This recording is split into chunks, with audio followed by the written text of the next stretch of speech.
What I basically want to talk about, just a general fight. So we have the government, right, versus the people. Correct. All right. I do know that there are specific scenarios that can accompany that, but just a general approach. What if the people decided to fight the government, the United States government?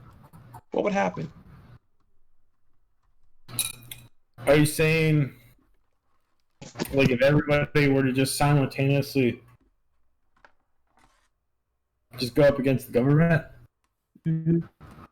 Kind of, yeah. Like militia, like militia groups? Yeah, yeah, we discussed this earlier. Militia groups. Mm. I remember you and Diego tried to argue how fancy militia groups can be with their little bunkers and stuff. Well, You and your little pistol. yeah, I mean, the thing is, a lot of Americans have, like, assault rifles, you know? Most don't, but go on. But a good majority of them are, and especially with how times are now, with all the crazy stuff that's happening. Like, this year there has been a growth of more people buying guns than any other year, like in the past decade. Yes,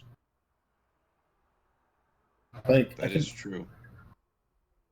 Okay, so is this what we're discussing? Is this the official discussion? We're just going to talk about what would happen if all the people went against the government, right? Just well, I was thinking we would base it off an actual scenario, right? Like, if we're talking about, like, the government going tyrannical. Going tyrannical and suppressing people, and people taking up arms against the government. People tried to exact the amendment that the people have the right to abolish or change the government in case the government does go tyrannical. Yes. Okay. So I start with a statement. All right. So here is really what I want to get my point in. The government is responsible. Before we even talk about anything, let's just talk about just how huge the government is and how much it impacts your life. Okay. In a nutshell, government protects you from enslavement, oppression, and genocide. If there is no government, some group will come and try to basically try to enslave you. It protects you from other countries coming in and trying to enslave you, and then it protects you from people within your own country trying to harm you or kill you. That's where you have your police. The police is something that's run by the government. Firefighters, if your house spontaneously combusts, the firemen will come down there and save you. Riot control. Government provides prisons, search and rescue operations, natural disaster relief, sewage systems, roads, bridges, the electric grid. Imagine if your power just goes out. The government basically gives you power. How do you expect to have internet without the government? You see, if you want to communicate to somebody, let's just say you have this little uprising, cute little uprising. How do you expect to communicate during that operation?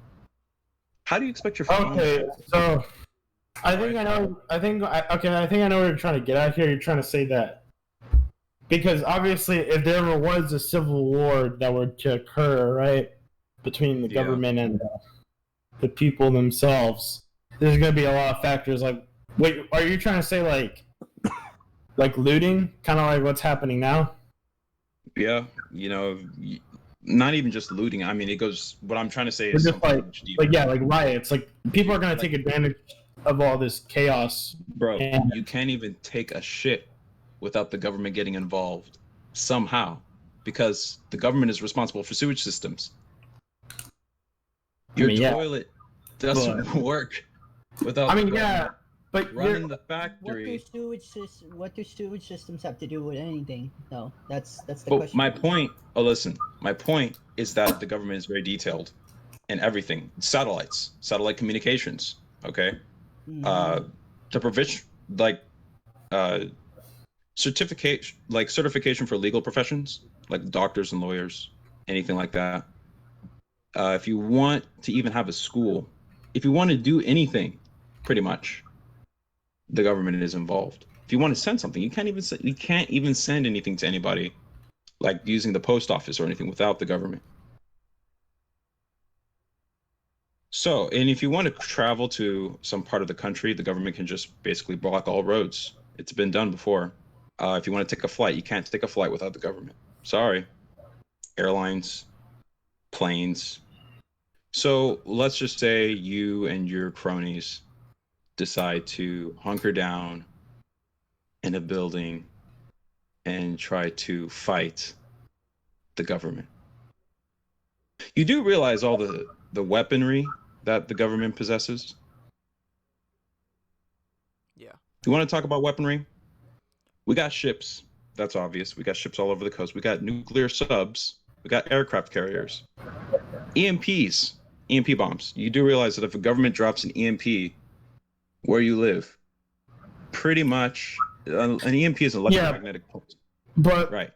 It takes out pretty much all the power that you have. How do you expect to work without power, man? You can't drive a car without Can power. I say something? Can I say something? I feel that shooting yourself in the foot, 1, 2. Why the hell would they drop an EMP on an infrastructure that would take, I don't know, millions if not trillions of dollars to repair, bring it back up, if they somehow manage to take over the region? Because at that point, that's just a pain in the ass if you just drop an EMP on a certain part of the country, Ross. That's an infrastructure right there that's completely fried. All circuits are fried. Everything's fried. Do you know how much of a pain in the ass? And I pity the poor department of of energy, of how much work they're gonna have to do. That's gonna take years to repair. And that's what I was about to get at right now. Is that the government? I don't think they would just start throwing EMPs around cities, because think of so even if the government does win the war, right? They still have to deal with the fact of repairing all that damage. And I don't think so that's money wasted. Have you ever read the book The Art of War? Sun Tzu. Yeah. I've well, I mean, I'm probably beating a dead horse right now, because I'm pretty sure a lot of people have read it or have heard about it. But this is the most common thing that he says in the book one of the most common things is that when you invade or are going to assault a certain region, the idea is to cause the least amount of collateral damage to that region, because it's just stupid to cause so much damage or to the region, because that's just you depleting resources that you could have used. And that applies with anywhere, whether you're fighting in a foreign country or just fighting back here at home. Why would you cause damage? Because the whole point of war is to try to get as many resources in the end as possible, right? Yeah. And in this case, what the government is trying to do is preserve its resources of its populace, right? So why would they go straight to just I think you mentioned earlier, destruction and unnecessary chaos. Yeah. I'm not saying that they wouldn't figure out some other way to put down the people, because I'm pretty sure the government would, but I don't think they would go. I think throwing out the term or throwing out the EMP thing is a little, maybe just kind of out there. Listen, I also have some more insight if I can add to what Brian has said. Okay. A good example, Operation Barbarossa, when the Germans were invading the USSR. In other words, the Soviet Union. When they came in, they began peaceful, especially in the regions of Czechoslovakia and all that. They were pretty peaceful about it. They opened up the churches, they spewed out the bullshit propaganda, they worked with the people. But when they turned against the people, that's when there was trouble. At first, they'd set fire to a house or two. Then they set down to a whole fucking village. Then they started executing men, women, and children. that's when you got the worst pain in the ass, the partisan. This man knows the land, regardless of maps, regardless of technology. He knows the land. He knows every nook and cranny, and he knows how to use it effectively against the enemy, which in this case was the Germans. You see, Ross, in over reliance of technology, you can have some of the most top notch technology and you can still get your ass handed. Yes, That's how I the art of agree. war is. And going back to you with your whole infrastructure, let me give you another example. If I were to say bomb the region of Silicon Valley up north, where microchips, processors, and all that, don't you think that'd be one hell of a bite in the ass if somehow later on the line I needed, microchips as quickly as possible or processors for whatever like system, etc., etc. And I just happened to like literally destroy the entire infrastructure up north. And it not only wastes precious time and resources, but when I badly need them, I'm not gonna have them. So going back to what Brian said, you can't just chuck bombs, you can't just chuck, whatever the hell advanced weaponry you can. Because like Brian said, the whole point when you engage in combat is to come out with the least collateral damage as possible. Why? Because once the whole fucking battle has been fought and won, you want to make sure you can get those resources back and up and running. Let me give you another great example. Because Pearl Harbor. Let me give you another great example. Pearl Harbor. When the Japanese attacked, they sunk a good amount of our battleships, but you know what they missed? The oil refineries. Had they gone back instead of retreat back to their aircraft carriers, had they gone back and destroyed those oil refineries, it would have thrown us at most a year behind in the war. But because those oil refineries were intact, Ross, we managed to prop ourselves back up as soon as possible and win the war in the Pacific in naval and air superiority. Yeah, but you're talking about governments that actually have weaponry that advanced. Right now, we're talking about the people. Listen, most Americans don't own a gun or know how to use one. Law They enforcement. don't know anything about. They don't really know much about how to fight a war. Now, law enforcement, I do agree. They have guns and they're cool, but it's much different than fighting a war, where of course you have all these advanced weaponry. Now, I do hear your point. Wait, I'm not going to deny that you can destroy infrastructure. Like if destroying infrastructure, you can shoot yourself in the foot, especially if we're talking about a war in your own soil. An actual poll right now. All right. 43% of Americans, as of now, since 2019, own a Okay. firearm in their house. So that's roughly about 857 million small arms weaponry in the hands of civilians who know their basic training, like you just said. And then there's law enforcement. Let's see what's the percentage of law enforcement in the United States as a whole. And while Diego does that, I just need to say one thing. I don't, I'm just going to say this, I don't really agree with the statement of what you said earlier about saying how, yes, I know it seems like law enforcement don't know how to fight in war, right? But things have changed a lot. I don't think a lot of people realize that a lot of what law enforcement doing, a lot of their training is very similar to how the military trains, and especially their SWAT units too, because they specialize in close quarter combat and urban. A lot of the training that SWAT units do is urban combat. And what is this war going to probably be taking place in a lot? It's going to be taking place in a lot of open environments, right? Yeah, the countryside, the house to house, street to street. And that's some of the worst fighting you're gonna get, Ross. It is slow. It is stagnant. Okay, yeah. I guarantee you, losses on both sides will be heavy. This is gonna be Stalingrad all over again in the Second World War. Well, all right. Yeah. Noah, I know you're the moderator, but do you have anything to add? I don't. Well, I do have maybe a little bit of input, maybe not so much on the topic we have at hand here, but I'd say, I think the idea of everything, the thing that would that we'd first have to look at would probably be the transition over to this new type of government, because you can't necessarily say that it's all going to go straight from, just government that we have in America, where we have several freedoms, to a tyrannical government and just everything shift over peacefully, right? It's slow, methodical, like the Nazi Party. Well, slow and methodical, but at the same time, you have people in the government that might just greaten the team of the American people, right? So some of the people in the government, we have to take into consideration that there are definite losses the government will take due to this transition. So, with that being said, what would the government look like after such catastrophe happening? In my honest opinion, I feel it'll follow in with the. Hold on. I believe it's oligarchs, if I'm not mistaken. Give me a moment. Oligarchs. Is it oligarchs?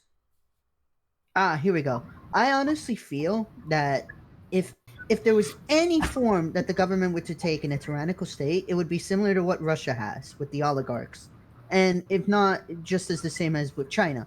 A small portion of individuals, and I mean very wealthy individuals, not necessarily all educated, but they're mostly focused on the business aspect of things and brute force.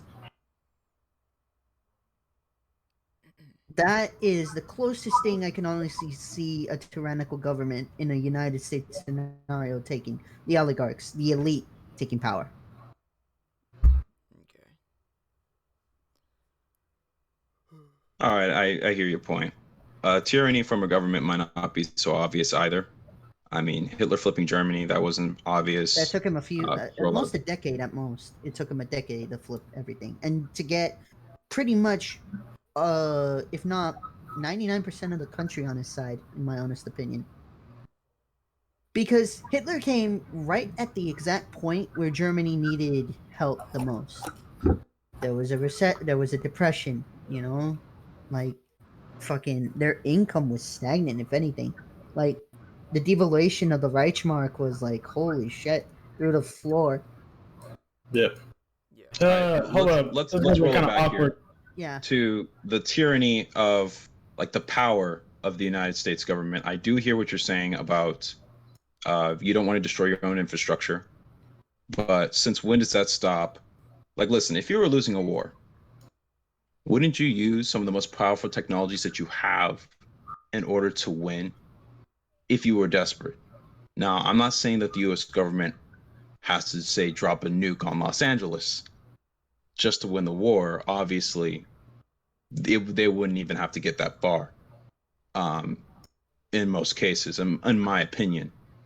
But if it ever did get to that point, you could, in the end, a nuclear-powered submarine could just show up and wipe out the city of Los Angeles. Nukes, we have hundreds of nukes under U.S. government control that we could decide to use. We have ICBMs, we have drones. You don't even have to drop a nuke, dude. It's not even that serious. Like we have F-16s with bombs in them. They'll just fly over. Like who has an F-16 ready on hand to fly anywhere in the country and bomb any sort of uprising or any sort of terrorist that wants to come out? Like this doesn't even seem like a debate. You see, the United States government has NASA, who landed people on the moon in the 1960s. To this day, we're still the only country on this planet who has landed people on the moon. Such feats has only been possible by the United States government. If you want to have power, not true. Not true. Okay, if you want, listen. I'm just kidding. All right. Shush. Yeah, you conspiracy theorists. If you wanted electricity, if you want your lights to be on in your house, okay, you need the government's permission. The grid, power, public utilities. You do understand that such things are run by the government. The government can shut it down. I know what you're probably going to say. You're going to be like, oh, well, what if the people who run the plants don't want to shut it down? Well, guess what? We can bomb the crap out of your we can power go back plants. to the whole infrastructure. Why would you shoot yourself in the foot if it's only going to come and bite you back in the ass later on? And again, I'll go back. If I'm desperate, I will destroy a little bit of my own infrastructure, like cancer. If you have a cancer in your body, what are you going to do to that cancer? Well, you're going to give it some radiation treatment. You might actually wind up hurting yourself a little bit in order to destroy the cancer. In a sense, when you have a civil war, you have to hurt yourself a little bit. The United States is made up of its own citizens. If its own citizens decide to attack the government, well, you're quite literally hurting yourself. The only thing in a you are civil war. going It's to just a gain matter of out what of that, degree. Ross, the only thing you're going to gain out of that is more anger, more support for the rebels, and overall, literally, disillusion among your own. Here's the thing you don't understand, Ross. There could be people who can say they're loyal to this brand new government, who could be working with the rebels, passing on intel, passing on equipment, passing on reinforcements without you knowing. It has happened. I think what he's trying to get at here is that while the people may not have the technology and the equipment that the U.S. government has the advantage in, the people have something that the U.S. government doesn't have, and that's just people in themselves are also a resource. And let's be honest here, the American people kind of We've always been resourceful. That's what's gotten us past. No, that's not okay. That's not what I'm talking about. What I'm talking about is that in terms of like human resources, we outnumbered the government because like numbers is also a valuable asset in itself too. I know, yeah. Obviously, you can't just throw 1,000 people at a tank or whatever and then expect it to be taken down. Go down, yeah. Well, no, I mean you could probably take it down a tank with 1,000 people. Just depends on how far you are. And if you have Yeah, take 1,000 cocktails on you. But it's just like exactly what he said. Like there's just a lot of factors, right? Like people could start working together. Like people will probably figure out some way to develop the passing of word, because yeah, there's a possibility, or no, there's a huge possibility that the government's most likely going to shut down all forms of communication. But that's the only thing that's so difficult is that doing something like that is very hard to try to regulate, because the government also uses a lot of these forms of communication as well. So they have to figure out a way to like regulate that. You know what I mean? They can't just like tell Verizon to just shut down all their servers. You know, like that's Of course they can. Well, I mean, no, they can't, because they had to keep some of those servers intact for a lot of aspects. they use the government uses a lot of these forms of communication as well. Like it relies on a lot of these forms of communication. Right, I get that, but you do understand that the internet was first a military technology. Oh, well, I know that. You Yes. should know, you should know this. We know that. A government, like, listen, the government actually has to install its own private forms of communications, independent that of public networks, on a battlefield. That's what they have to do. Like, let's say if you want to go to some foreign land and you want to still be able to communicate, you need your own radios, you need your own communications. So if you want to fight a war, that stuff is important. I mean, but what makes you say that the American people can't use their own form of communication either? They can't, not really. All that stuff would probably get filled with interference. Let's say you tried to. How would you do it? Like, okay, so let's say you try to set up a radio. Yeah, you okay. And you could probably, because internet's out of the question. The government would be sure to. Oh well, yeah. I'm not gonna like communications. Well, yeah, okay. I'm not gonna argue. Like, I'm not gonna argue that one. I think you have that point. I would say. All right.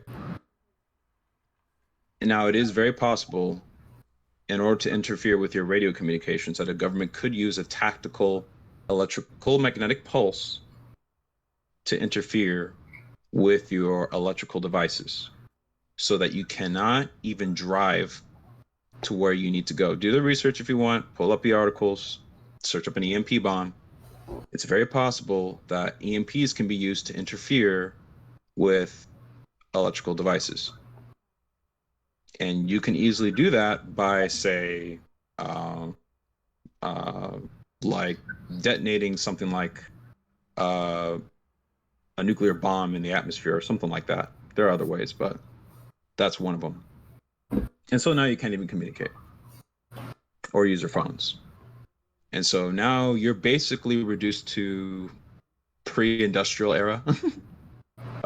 Industrial era, I guess, kind of forms of communication and warfare. What are you going to do? Engage in volley fire? Is that going to be your new tactic? I actually have a quote engage here. in some guerrilla warfare? Yep. Guerrilla warfare against some wins. F-16s and some tanks and maybe some battleships and submarines. Is that your plan? You don't forget that, as far as I know, a lot of military personnel have family, friends, fellow comrades in the United States, and I sure as shit know Aha! I they're prepared not for your gonna bomb argument. their own. Continue. We'll say this though, in the guerrilla warfare aspect. The enemy advances, we retreat. The enemy camps, we harass. The enemy tires, we attack. The enemy retreats, we pursue. Like, here's the thing. Neither you, neither Brian, neither me, neither Noah can honestly say we'll ever find ourselves in a combat situation. What I will say is this, as far as I've read from primary sources. Being stuck in an ambush on multiple sides is not fun. All right. First of all, what I want to say is that you really, really, really have to rethink this idea that a soldier would desert a tyrannical bad leader to not hurt their family. That's first of all. Like, you really need to desert that idea completely. Like, for example, the Civil War.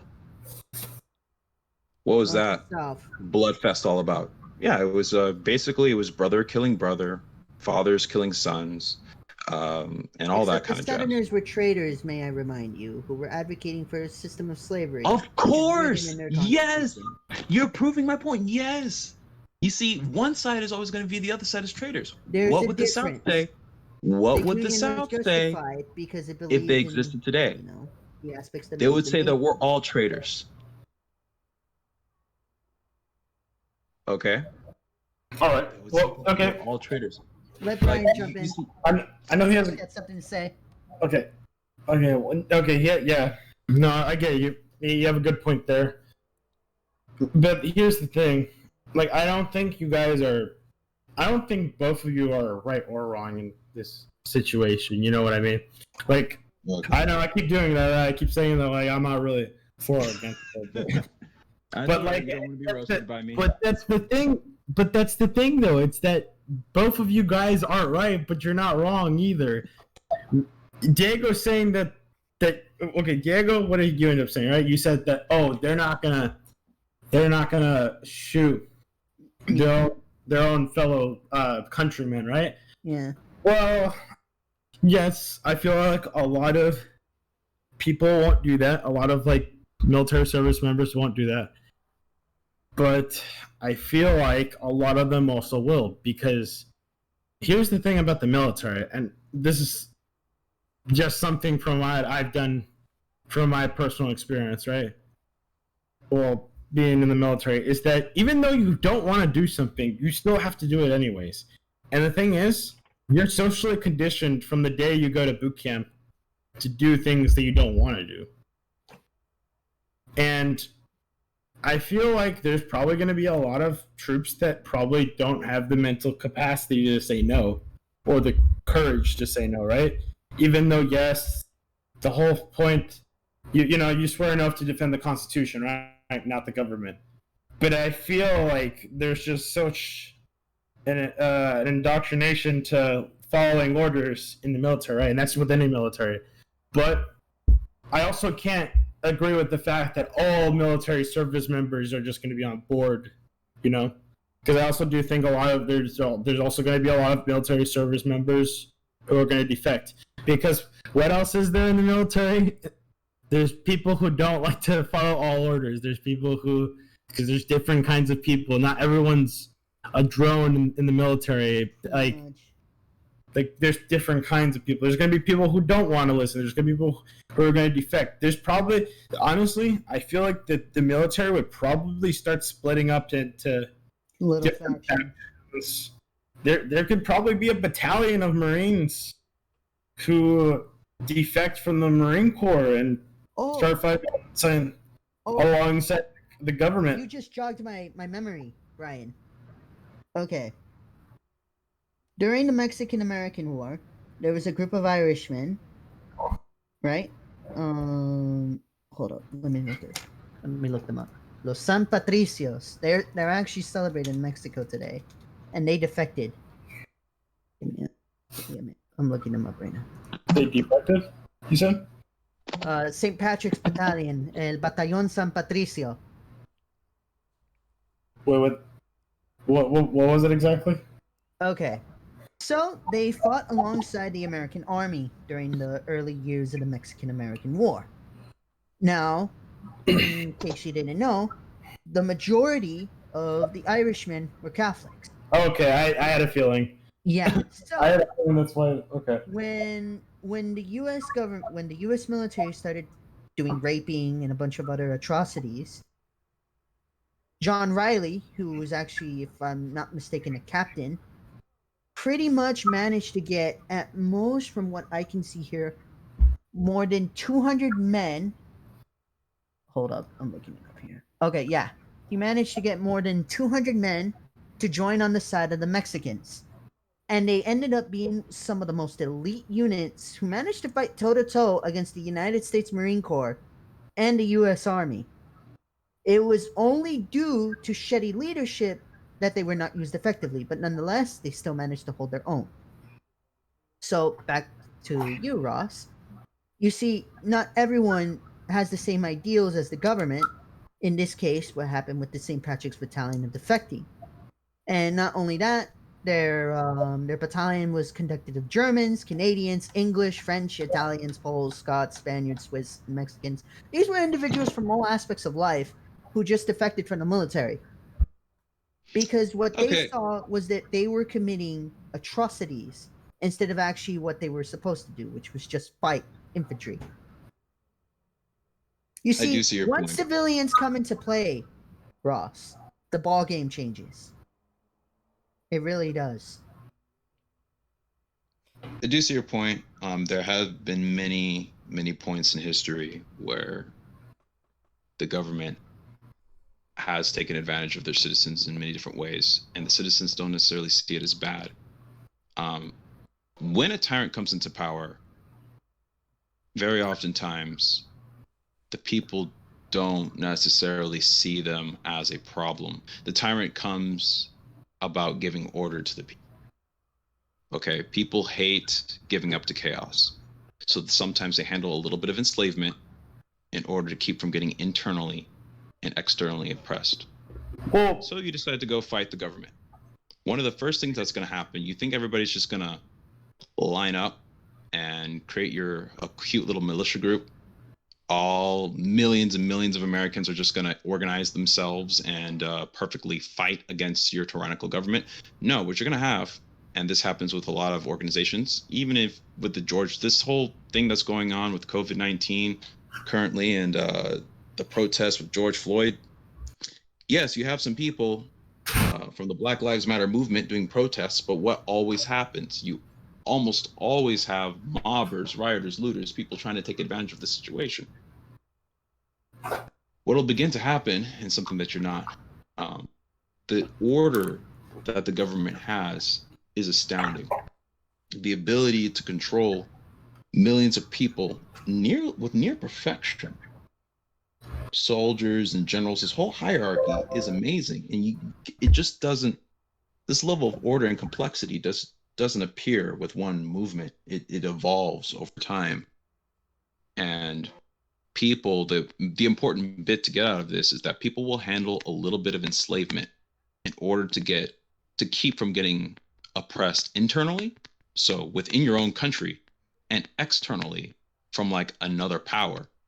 Okay, if your government is out of control, right, the people would probably be afraid to completely defect and fight their government if somehow some other country might see that the United States is weak and maybe probably invade or do more terrorist attacks.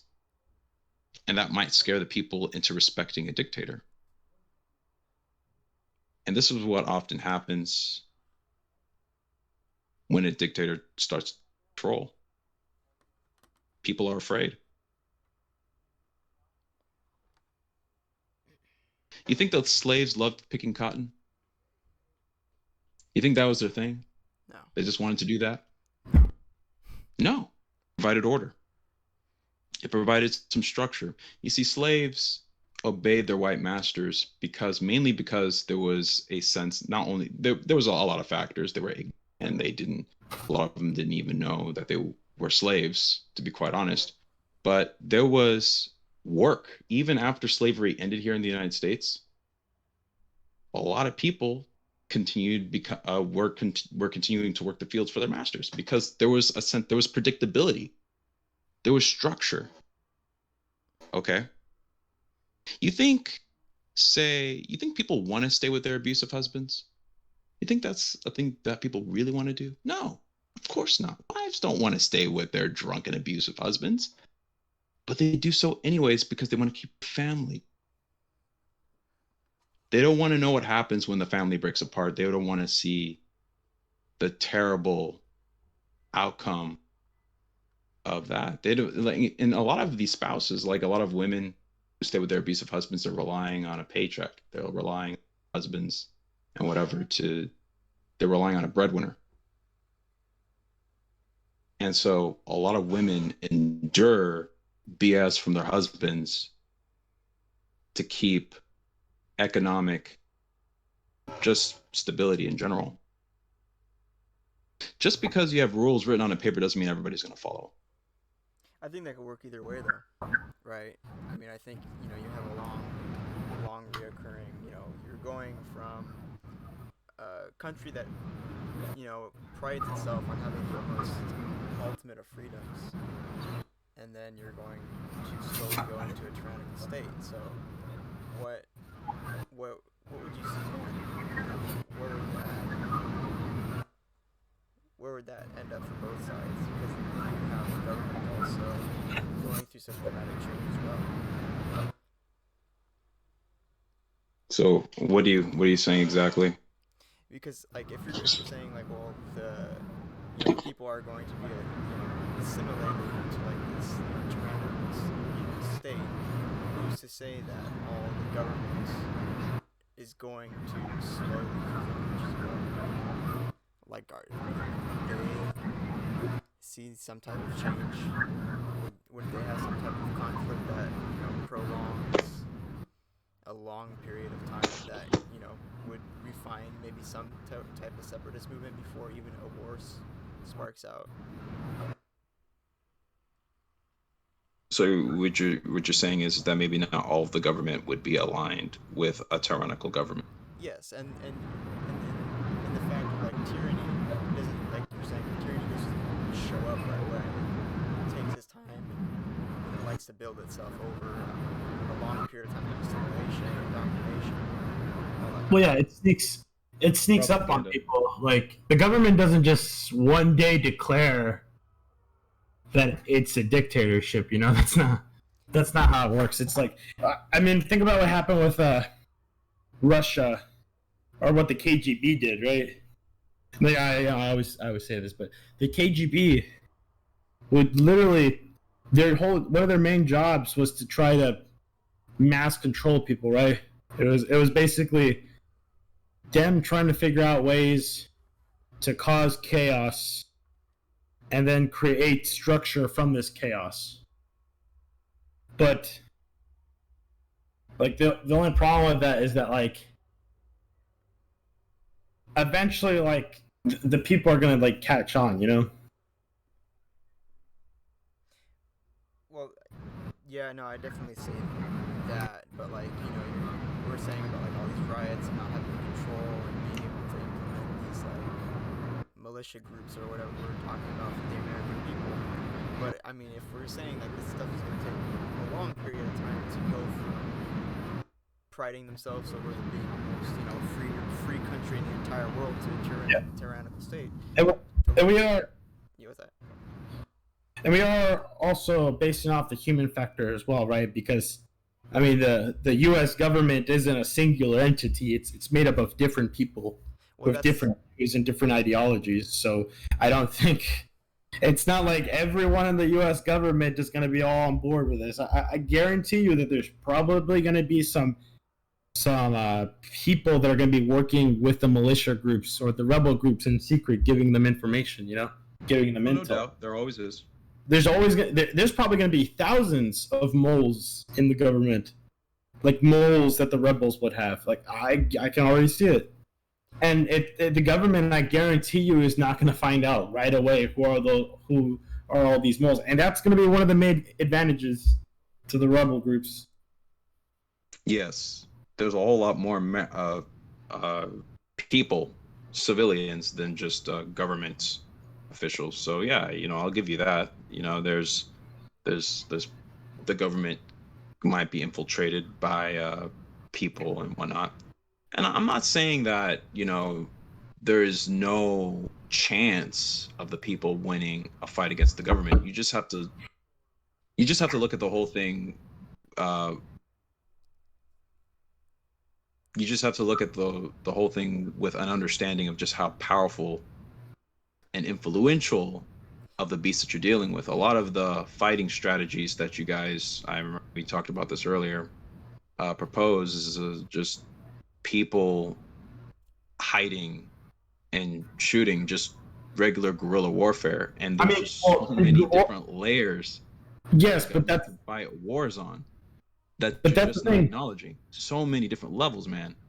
Yeah, but that's the thing. You're also not acknowledging like the complexity of guerrilla warfare. The way you just described guerrilla warfare is undermining it by a metric ton. That guerrilla warfare is a lot more complicated than you think it is. There's literally courses in the U.S. military, like in the Marine Corps, that teaches you how to fight using guerrilla warfare tactics. Like I don't think you realize the effectiveness of guerrilla warfare. Like, it's not something that was just made up by a bunch of butt-fuck dumb Vietnamese people. You know what I mean? Like, I believe it.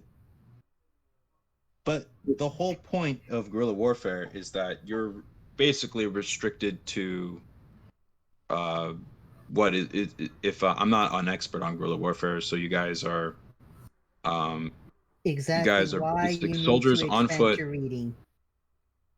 All right. Let's not get this conversation too heated here. Okay. I'm sorry, I'll roast your life. Okay, just keep it simple. Ross, what are you saying? What were you saying?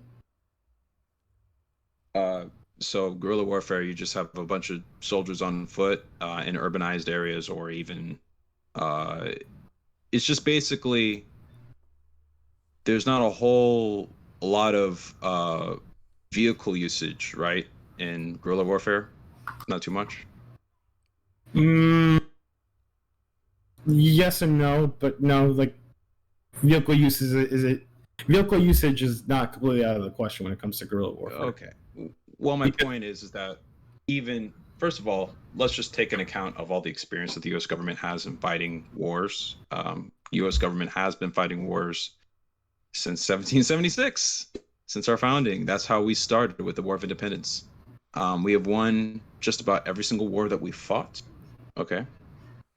Except, of course, the war in Vietnam, and that's because we pulled out.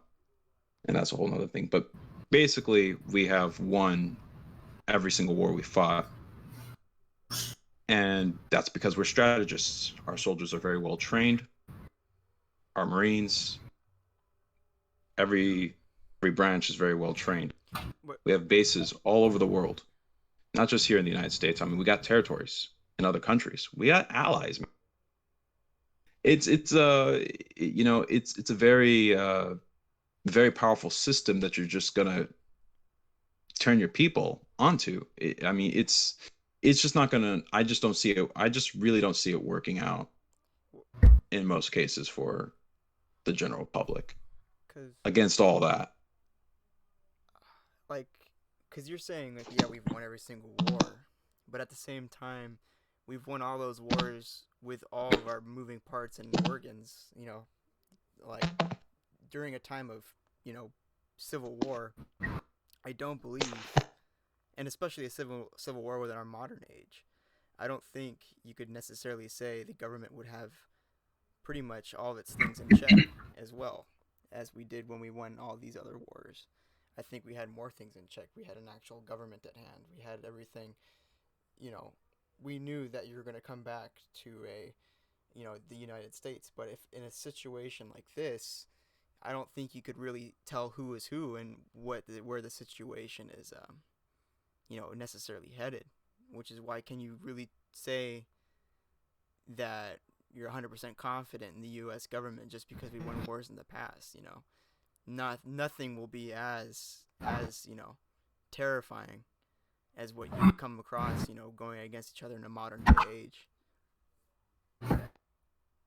In my Yes, honest exactly. opinion, Ross, you haven't heard about the Battle of Sarajevo, right? Probably not. Actually, this is a fucking great example. Holy shit! I just Um, remembered. can I just say something real quick? Go ahead. Yeah, I was just gonna say we could probably just maybe bring this to a closing pretty soon, Sure. or like Could just leave it at a stalemate. Alright, no. I'll set a timer I for. feel like we could do this in parts. Like we don't have to. Yeah. Part 2. Yeah, 2 parts. because I think it's such a broad topic to discuss, and I don't think we're gonna solve it all in one take. No, And I we're def- not. yeah. It's actually what would Let's be really just- interesting is what we could do is that we can get snippets from all the important arguments in this conversation, maybe mix it in with part 2, and we can have different introductions on the beginning. Yeah. Yeah. Did we even have an introduction for ourselves? I don't think we did that. Not really, but I set a timer for 5 minutes. No, so we can. If Diego wants to give his last couple points, we could close it up a little bit, and then 5 minutes we could just start close it. Yeah, Well, let's. All right, so- I will say this, Ross. Please take the time this upcoming week, if you can, to read up as much as you can on guerrilla warfare as a whole, and look up the Battle of Sarajevo. If anything, the closest that was an actual civil war in a modern day era. This was during the Cold War, if I believe, around the 80s or 90s. Yeah, it was some intense combat. But I'm not gonna hassle you right now. I'll save that for the next podcast, to be honest. Okay. But yeah. And I would encourage you to do a lot of research on the power of the United States government and all the resources that it has, because really, honestly, what you just described is kind of irrelevant. If I have F-16s on my side, I'm sorry, I don't understand. I don't understand the logic of this. If you guys have your militia, right? Your militia, and you guys are strategically hiding in buildings, and I use a tactical bomb and just wipe out that area, I don't see how you if I really needed to. I understand your point about infrastructure and okay, say this is happening in some kind of Silicon Valley place, and I need to print out microchips there, or this is a aqueduct or something. I need to get some water to troops. Can't just necessarily bomb that area. It's very important. I get that point. Not all bombs come in all different shapes and sizes. Not necessarily mean that I have to blow up the entire building that you're standing in. You use smaller bombs. You can have smaller drones. The technology that you just don't have, that the government has, is just astounding. And I don't think that has been mentioned. The amount of ways that the government can use that. All right. Really, honestly, the government can fight a battle and not even have to be there. You do realize that, right? We're fighting battles overseas right now. You still need troops. We're fighting. regardless. Well, hold on. We're fighting battles overseas right now, and there are we're having battles right now. There are people shooting at drones with nobody in them. There's nobody in those drones. It's just computers. They're computers dropping bombs on people. That's what the operating government them. has. They're Hold on. The let- government, let me they're just tell not you something computers. about the technology. All right. All right. The government has satellites. There are satellites in space right now Yes. looking at everything that's happening on the ground. That's how the government knows what's going on in North Korea. That's how they can look at the little tiny structures and they can say, oh, maybe North Korea is doing some testing over there. And this is in the Korean Peninsula, okay? If you're talking about our territory, who knows how much stuff the government knows what you've been up to? Okay? Okay, but You probably can't even hide your search history from the government. You want to watch some but porn? The government, or the president will probably be able to watch you watch porn. You can't. Yeah. You can't get out of this. Yeah, Your but information has to go through satellites. I will say this: the whole statement about drones aren't operated by computers. They're operated by Person. someone. And computers person, as like well. How do you think the drone is able to maintain flight? Yeah, It takes a computer. Oh no, I thought you were saying that it was operated by like some AI system. That's why, like, I was Well, like, I don't. to some think degree, that- there's it's yes, there is a person. Just to be clear, there is Yeah, a person that's it. behind it telling it where to click. But the thing is that it's piloted by a drone. So the way that thing stays in flight is there is a computer in there controlling the drone. But the person but in the there person is also- decides who dies and who lives. Yes. What else is it gonna get at? But I know you're talking about the whole concept of having like superior aircraft capabilities, right? Well, the thing is that yes, you do have these superior aircraft capabilities, but I do also think there's a way to like take those capabilities down because Yeah. it's not like the aircraft is going to be in flight the whole time. It eventually has to land, right? And if these guerrilla We got forces, aircraft carriers, dude. All right. We're coming up on 5 minutes, so if you guys all right. Oh, I'm just going to close off like this. I'm not sure if you guys are familiar with the 5-day war, but I mean, Israel. anyways, 6 war. okay, 6-day war, whatever. Israel literally bombed the shit out of Egypt and took out a majority of their aircraft carriers and their air capabilities, right? Yeah. Now, I feel like the U.S. citizens could replicate something similar to that, right? I mean, obviously, we don't have jets. The American people don't just own jets in their backyard, listen. but there are ways Sabotage. to We have sabotage 19 airfields. aircraft carriers, bro. 19 aircraft carriers. These things are designed to invade entire countries, to fight multiple wars. 19. I want you to wrap your mind around 19 aircraft carriers. Each of them, I don't know what their carrying capacity is. Okay. But capable of carrying all sorts of kind of stealth, the supersonic vehicles. I mean, the whole 9 yards. Oh, okay, so what you're trying to say? Nuclear weapons, you name it. What you're trying to say? We got intercontinental ballistic missiles. We got submarines capable of firing artillery under the water.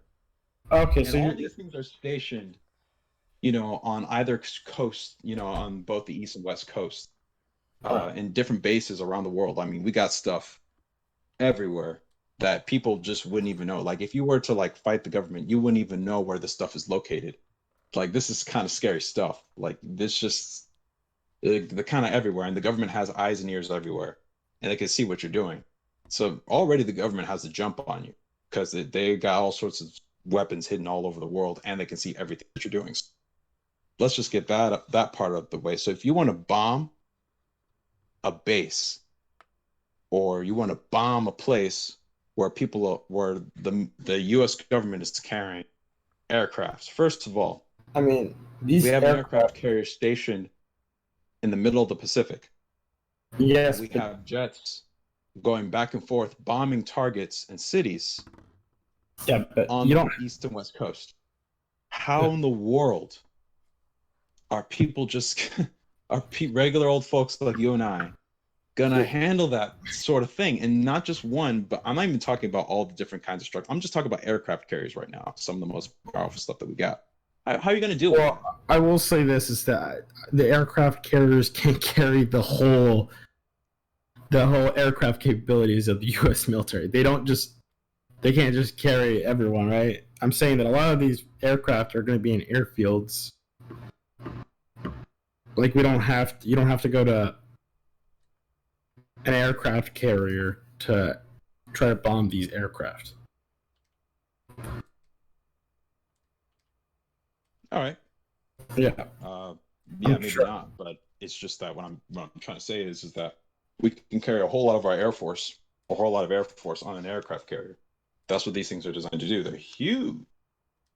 Okay, and my point is that you don't even need. You could take, like, depending on what kind of weapons you use, we got non-lethal weapons. We got weapons that can take out your power. We got weapons that can, nuclear weapons that can literally wipe out your if you became a problem, wipe you out pretty much completely. But let's just say, for the sake that they don't go that far, because honestly, you don't have to. Okay. Yeah. So I think. I'm sorry. What were you saying? Because I think you kind of cut off for a second there. Okay. So what I'm trying to say is, how would you handle aircrafts on aircraft carriers in the middle of a gigantic ocean? All right, out of reach. So you can't necessarily, like, you can't just send your militia groups unless you have like your little what? You're going to use a little sailboat to reach an aircraft carrier where aircrafts are coming in and bombing your hometown. Is that what you're going to do? I mean, you have a fair point there, but what do these aircraft carriers have to come back for? Well, they can okay. They have to come back for supply. Yep, resupply, food, water, and that is pilots if they die. That's the thing about every piece of technology that the military has. There's always a weakness to every piece of technology. There's always a time of vulnerability for these pieces of technology. There's 19 of them. Okay. Okay. Well, that doesn't mean that they can't be taken down. 19's really not that big of a number if you think about it. If you have enough ammonium nitrate. There are other ways we can get the resources that we need. Like, the U.S. military has just so much reach. All right, we just passed 10 minutes, so I think we could just finally wrap it up and say, continue this in the next part. Yeah, I gotta pee. All right. Well, desperately. I've been holding in my pee for the one of the past most thoughtful, if not best, discussions I've ever had so far. I really look forward to it. Really? Yeah. I think I like this discussion too. I felt like it generated. I feel like there was a proper amount of heat. That's what I like. I want a little bit of heat in discussion. Alrighty, I'll see what I could do with this audio. Yeah, I'm gonna stop. Oh yeah, could you send us the raw audio? Yeah, I'll try to send you the video or the raw audio, because I'm gonna be recording it right now as a video file, so I can get on the screen who is talking and who's not talking and all that kind of crap. So I'll stop the recording right